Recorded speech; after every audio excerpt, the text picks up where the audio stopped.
Shalom Bapak Ibu yang terkasih dalam Tuhan Yesus Kristus.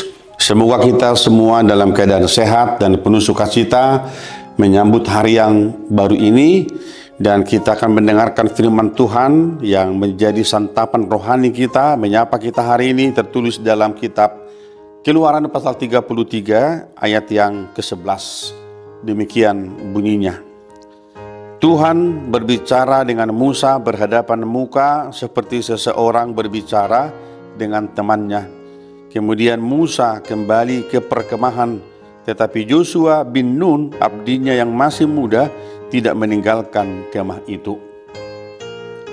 Bapak Ibu jemaat yang dikasihi Tuhan, ada beberapa bagian yang perlu kita koreksi, yang mungkin kita harus lihat bahwa ketika firman ini berkata Tuhan berbicara dengan Musa berhadapan muka, tetapi di pihak lain Allah itu tidak bisa dan tidak pernah bertemu dengan manusia face to face. Di satu berita yang dikatakan bahwa Musa itu hanya melihat Allah dari belakang. Jadi dia tidak berhadapan secara muka. Tetapi apapun itu kita tidak usah diperdebatkan dalam hal ini. Tapi yang penting adalah kita melihat bagaimana relasi antara Musa dengan Allah yang begitu dekat. Sehingga penulis kitab Keluaran ini berkata, Musa berbicara dengan Allah berhadapan muka seperti teman. Saudaraku dikasihi Tuhan, relasi kita yang sangat intim, yang dekat dengan Tuhan akan nampak dalam dua-dua kita, di mana kita melihat Tuhan itu dalam iman kita adalah seperti seorang bapa.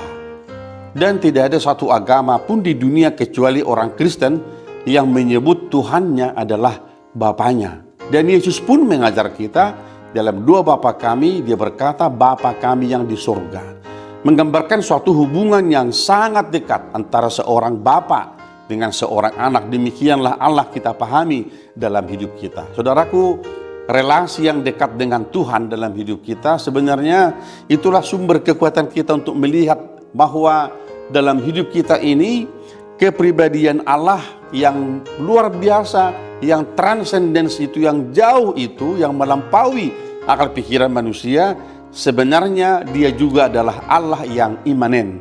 Allah yang turun di dalam Yesus Kristus menjadi manusia dan menjadi sama dengan manusia, sehingga kita memahami Tuhan kita itu adalah Tuhan yang dekat dengan kita. Bapak Ibu jemaat yang dikasihi Tuhan Yesus Kristus, kalau Musa dikatakan di sana berbicara dengan Allah, tentulah dalam setiap pembicaraan itu ada satu interaksi dari hati ke hati. Bagaimana Musa menceritakan pengalamannya, mengungkapkan isi hatinya kepada Tuhan.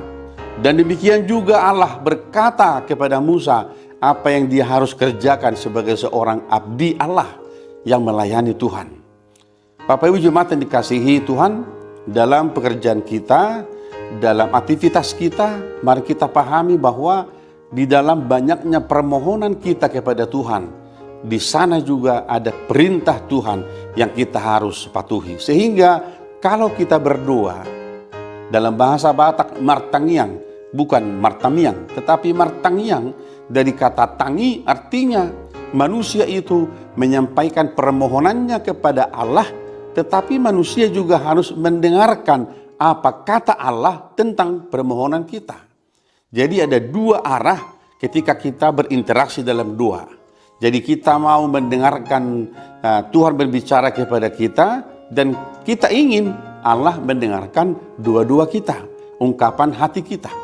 Di sanalah terdapat sebuah relasi yang sangat dekat antara Allah dengan manusia. Bapak Ibu jemaat yang kasih Tuhan, marilah kita di dalam kehidupan ini, dalam memahami kedekatan kita dengan Tuhan itu, apapun yang kita minta, apapun yang kita rindukan dalam hidup ini, kita percaya bahwa Tuhan itu bersedia mendengarkan dua-dua kita. Dan Tuhan pasti lebih tahu daripada apa yang kita harapkan dalam kehidupan ini. Tetapi sebagaimana dalam Matius pasal 7 ayat 7 itu, kita dikatakan supaya mintalah, carilah, dan ketoklah, maka Tuhan akan memberikan kepada kita. Di sana ada satu usaha kita, bagaimana perjuangan kita, fokus pikiran hati kita supaya memohon kepada Tuhan, meminta kepada Tuhan, dan mencari dalam Tuhan. Sebab ada sebuah kepastian bahwa setiap orang yang meminta akan menerima, orang yang mencari akan menemukannya, orang yang mengetok pintu surga akan dibukakan jalan baginya.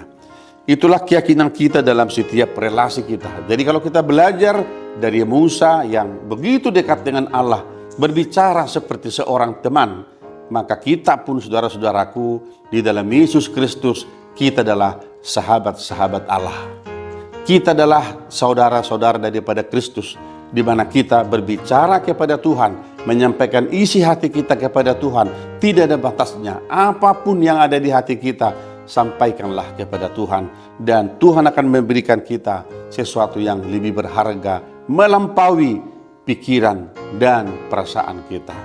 Tuhan Yesus memberkati kita semua. Apapun cita-cita kita, harapan kita pada hari ini dan seterusnya, kita berdoa kepada Tuhan, kiranya Tuhan memberikan yang terbaik dalam kehidupan kita semuanya. Amin. Kita berdoa.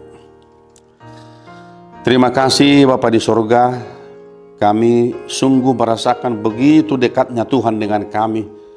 Terlebih ketika kami berdoa kepadamu, Engkau adalah Tuhan yang maha mendengar.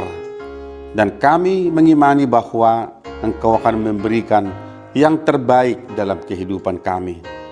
Mampukan kami Bapa menjadi pribadi yang tidak hanya menyampaikan permohonan kami kepadamu, tetapi bukalah telinga kami, hati kami untuk mendengarkan suara Tuhan, perintah Tuhan untuk kami lakukan dalam kehidupan ini, supaya kami berbahagia di hadapan Tuhan.